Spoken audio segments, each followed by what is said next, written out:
Alors maintenant que tu as très bien compris que nous disposons tous d'une énergie masculine et féminine en soi, je pense que ce qui t'intéresse davantage, c'est la communication avec l'autre dans le rapport de séduction. Alors effectivement, pour être plus universel, je vais m'exprimer essentiellement sur la relation entre un homme et une femme, mais n'oublie pas, comme vu précédemment, que tu peux t'identifier à travers l'un et l'autre. Si ce sujet me tient particulièrement à cœur, c'est parce que depuis que je suis petit, je suis très sensible à ce genre de situation.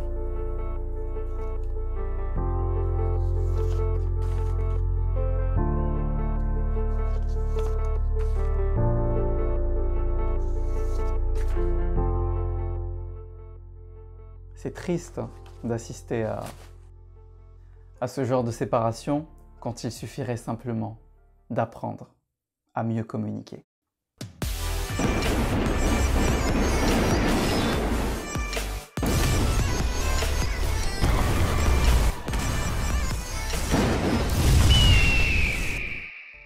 Afin de représenter la communication entre l'homme et la femme, ou plutôt devrais-je dire entre l'énergie masculine et l'énergie féminine, j'ai trouvé plus ludique et plus fun, plus cool, de représenter une scène de séduction. Là, je vais entrer dans le cliché, dans le stéréotype, mais enfin, tout à fait entre nous. Si l'on dit bien que les hommes fonctionnent d'une certaine manière et que les femmes d'une autre, au bout d'un moment, j'ai envie de dire, il n'y a pas de fumée sans feu. C'est vraiment prévisible, donc il n'y aura pas de surprise. Lorsque la plupart des hommes abordent une femme dans un rapport de séduction, tout part d'ici. Pour aller là. C'est-à-dire tout simplement que la stimulation hormonale de ses désirs vont venir susciter son intérêt.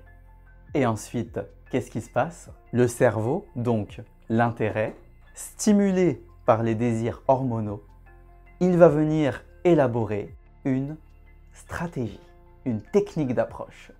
Et ce qui est assez balèze chez la plupart des hommes, c'est que plus le désir hormonal est puissant, plus la stimulation intellectuelle est forte. Ça veut dire quoi concrètement? Des paroles, des paroles, des paroles. Des paroles, des paroles. Ouh, ouh. Le cerveau de la femme là, waouh, mais qu'est-ce qu'il parle bien le mec, qu'est-ce qu'il a de la tchatch. Et à travers toute cette stratégie, l'homme espère se trouver convaincant afin de pouvoir toucher le cœur de la femme. Enfin, toucher son cœur pour aller plus bas en réalité. Voici la représentation schématique, selon moi, de l'approche de la plupart des hommes avec les femmes lors d'un rapport de séduction. Les désirs stimulés par les sécrétions hormonales vont venir susciter l'intérêt. Ensuite, l'intérêt va venir élaborer tout un ensemble de stratégies afin de convaincre la femme dans l'espoir de toucher son cœur, mais surtout pour pouvoir toucher autre chose. Alors maintenant, selon moi, comment procède une femme de manière générale dans une approche de séduction? Encore une fois, selon moi, lorsque la plupart des femmes abordent un homme dans un rapport de séduction, tout part de l'attention. Chez la plupart des femmes, ou du moins chez la plupart des personnes disposant d'une énergie féminine forte, ce qui va venir stimuler la démarche de séduction, c'est la recherche d'attention à l'origine. Et là où ça va cafouiller par rapport à l'homme, c'est que lorsque l'on se retrouve dans la sensibilité, on se retrouve dans la sincérité. Parce qu'on n'est pas dans la stratégie. Parce qu'on n'est pas dans la stimulation suscitée par un intérêt venant des bas instincts en réalité. C'est pour cela que selon moi, l'homme est davantage instinctif, ce que la femme est davantage intuitive. Et tout le décalage entre la communication homme-femme de manière générale, au-delà même du rapport de séduction, c'est que une femme, lorsqu'elle s'exprime à travers sa sensibilité, avec son cœur, elle cherche désespérément à trouver les mots pour toucher le cœur de l'homme. Le problème, c'est que l'homme qui n'est pas connecté à sa sensibilité, qui refoule ses émotions, il sera dans un langage purement cérébral, c'est-à-dire que, contrairement à la femme qui cherche à s'adresser au cœur, la plupart des hommes, eux, seront dans le pragmatisme, dans un rapport purement cérébral. Voilà, selon moi, le problème de communication qui existe entre un homme et une femme de manière générale. L'homme s'exprime avec un certain langage, alors que la femme en utilise un autre. Et il est vrai que ce qui est dommage dans la plupart des relations homme-femme, lors d'un rapport de séduction, c'est que l'homme a tendance à viser plus bas, ce que la femme a tendance à viser plus haut.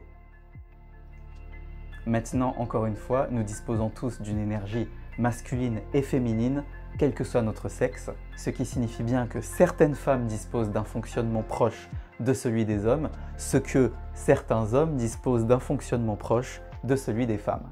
Le monde n'est pas noir ou blanc. Il y a toujours un peu de l'un dans l'autre. Ma conclusion est la suivante. Que l'on soit un homme ou une femme, nous devons apprendre le langage de l'autre. C'est-à-dire qu'un homme doit apprendre à écouter son cœur pour s'exprimer avec davantage de sincérité et se déconnecter un peu plus de ces stimulations instinctives, de bas instinct entre guillemets, afin de pouvoir se montrer plus sincère et plus à l'écoute de la femme. Lorsqu'une femme communique avec un homme de manière générale, il est vrai qu'elle doit faire preuve davantage de bienveillance, en l'occurrence ici de tolérance, avec la plupart des hommes qui effectivement sont déconnectés de leur sensibilité. La femme doit accompagner l'homme vers sa sensibilité. Elle doit être patiente pour pouvoir faire prendre conscience à l'homme de ce qu'il ressent. L'homme doit souvent rassurer la femme que malgré ses difficultés à écouter son cœur, il est sincère dans ses sentiments et dans ses intentions. Et qu'avec le temps, qui sait, il parviendra peut-être à s'exprimer avec son cœur.